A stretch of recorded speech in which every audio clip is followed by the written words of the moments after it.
Bonjour à tous et bienvenue dans cette nouvelle vidéo où on se retrouve aujourd'hui avec la même tête que la semaine dernière parce que je profite que mon fils soit à l'école pour vous filmer plusieurs vidéos à la suite. Et puis je me dis que là vendredi ça sera les vacances scolaires. Donc voilà, avec Noël, Nouvel An, je pense que j'aurai bien moins le temps de faire des petites vidéos. Donc je prends un petit peu d'avance, voilà, et du coup je me suis dit que j'allais vous présenter mon book haul du mois de décembre.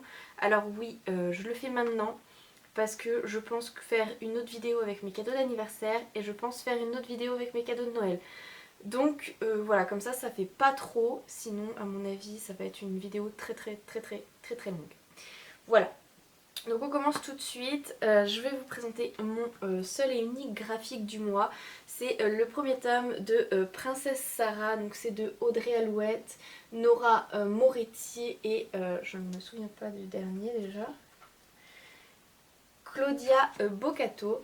Donc c'est paru aux éditions Soleil dans leur collection Blackberry. J'ai craqué sur cette bande dessinée quand j'ai vu en fait le retour de salon de Bérangère de la chaîne Lecture Ambi. Si vous ne connaissez pas, je vous invite à aller voir, mais j'en parle quand même pas mal, donc je pense que vous devez la connaître. Elle a acheté les derniers tomes lors d'un salon où elle est allée, et moi je ne connaissais pas. Et quand j'ai vu les planches, j'ai juste craqué, j'ai trouvé ça très beau, et je vais vous montrer.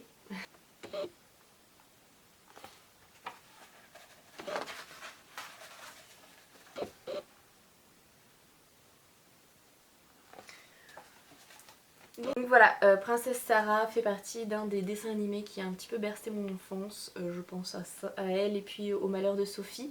J'ai été ravie de découvrir cette bande dessinée, je l'ai dévorée, elle est vraiment pas très longue mais elle vaut le détour et je me suis beaucoup attardée sur les planches que je trouve juste magnifiques, il y a énormément de détails, les couleurs sont sublimes.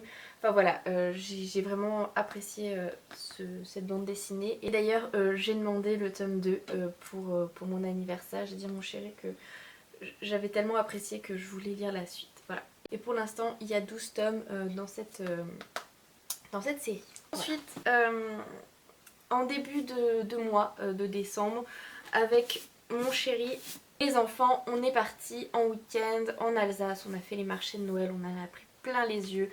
On est retourné dans une ville où on a vécu, enfin vraiment... je sais pas, peut-être que vous connaissez le territoire de Belfort. On s'est un petit peu baladé dans Belfort. On est allé voir le fort. On est allé voilà, dire bonjour au lion. En se baladant dimanche, juste avant de rentrer, on est passé devant une librairie qui était ouverte et j'avais très envie de m'acheter un livre là-bas. Je sais pas pourquoi, j'ai trouvé cette bibliothèque tellement mignonne avec un nom. Si je retrouve le marque-page, je vous le mettrai là.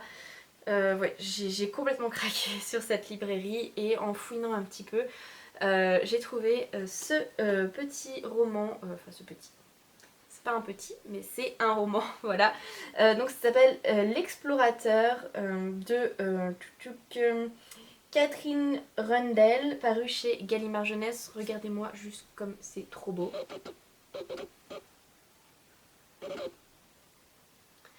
Le livre est absolument magnifique, il est illustré.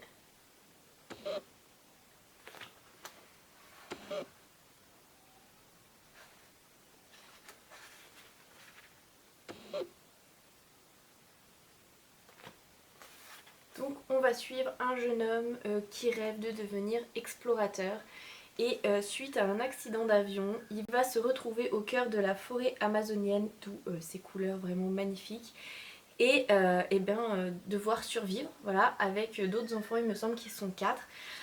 Je suis pas allée chercher beaucoup plus loin, j'aime beaucoup les romans d'aventure, j'aime beaucoup voilà, les histoires un petit peu à la Indiana Jones. Du coup voilà, il est dans ma pile à lire. Je dois bien avouer que de premier abord comme ça, c'est quand même la couverture et l'objet livre qui m'a fait craquer.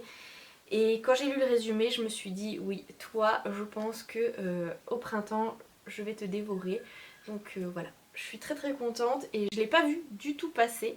Donc voilà, si ça vous intéresse, un petit roman d'aventure, je pense qu'il peut être sympa et ouais, il est juste trop beau. Je me suis offert le tome 3 des Sœurs Carmine, donc c'est Dolores à l'école, paru aux éditions Naos, donc c'est de Ariel Hott. J'ai lu les 2 premiers tomes, j'ai adoré les 2 premiers tomes. Donc dans le premier tome on suit Mérivert, dans le second tome on suit Tristabel et enfin dans le dernier tome on suit la petite Dolorine qui est je pense mon personnage préféré. J'adore sa petite poupée Monsieur Nyx qui lui susurre des paroles des paroles horribles aux oreilles qui veut tuer un petit peu tout le monde. Voilà, cette petite fille a la capacité de voir les morts et de leur parler et je pense que ça promet une histoire assez loufoque. C'est ce que j'aime avec cette trilogie. Déjà, dès les premières lignes, on vous plonge dans une ville où on vous explique qu'il y a des pendus à tous les arbres du coin, que voilà, ceux qui font un petit peu voilà, le ménage dans les rues et choses comme ça sont des morts vivants. Il existe plusieurs corps de métier, donc il y a des assassins, il y a des cambrioleurs.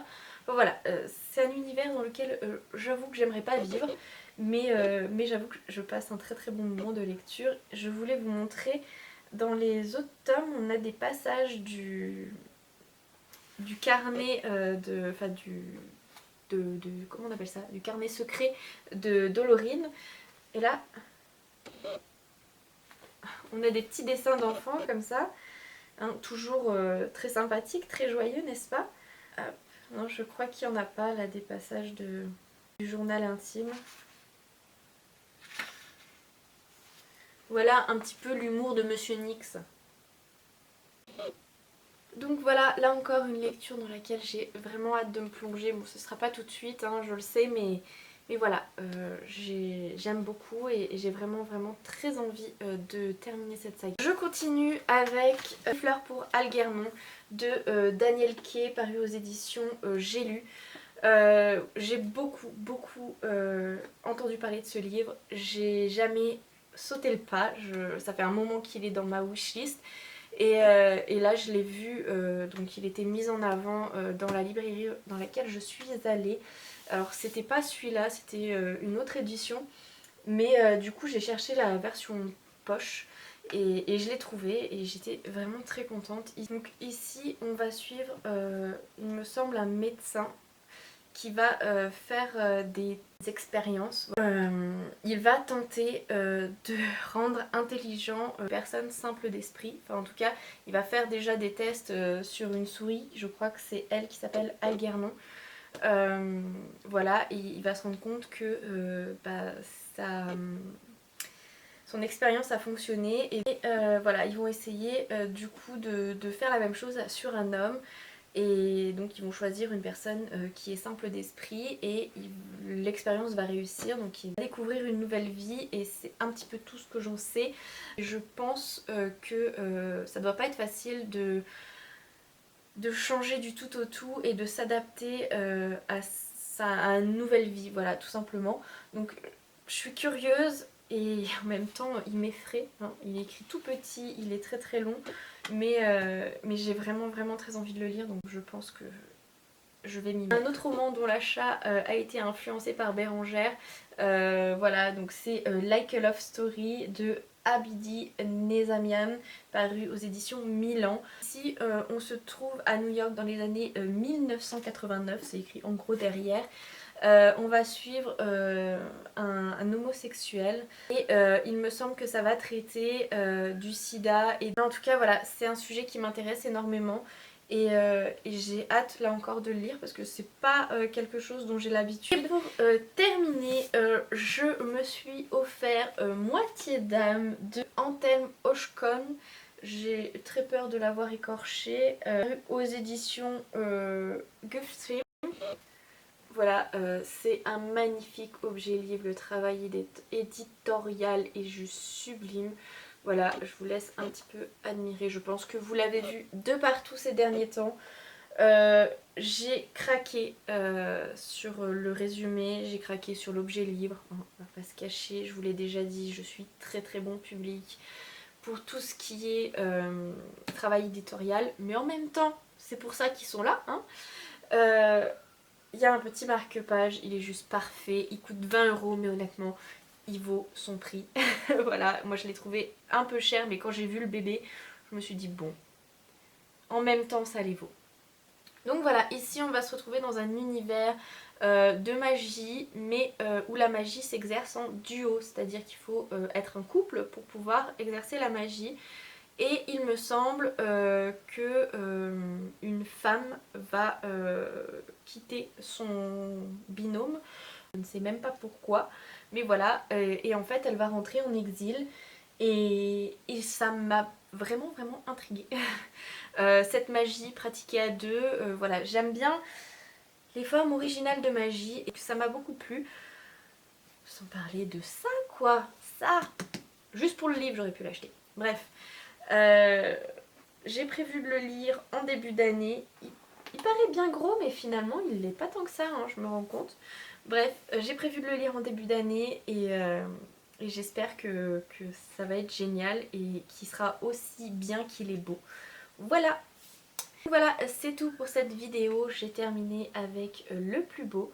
Je vous invite à me dire ce qui a rejoint votre pile à lire à vous pendant le mois de décembre. Je suis sûre que voilà, Noël aura rajouté quelques titres à votre pile à lire, ou bien vous-même si vous êtes un petit peu comme moi et que vous avez craqué sur une tonne de choses. Voilà, je suis toujours très curieuse de savoir un petit peu ce que vous lisez, quel genre de littérature vous plaît le plus. Et voilà, moi ça me rajoute toujours plein de titres à ma wishlist. Hein. D'ailleurs, j'ai prévu de faire une pile à lire avec les livres que vous m'avez recommandés. Je vous remercie d'avoir regardé cette vidéo. Je vous souhaite à tous une très bonne fin de journée. J'espère que vous passez de très bonnes fêtes de fin d'année avec les gens que vous aimez. Je vous fais plein de gros bisous et je vous dis à très bientôt. Salut!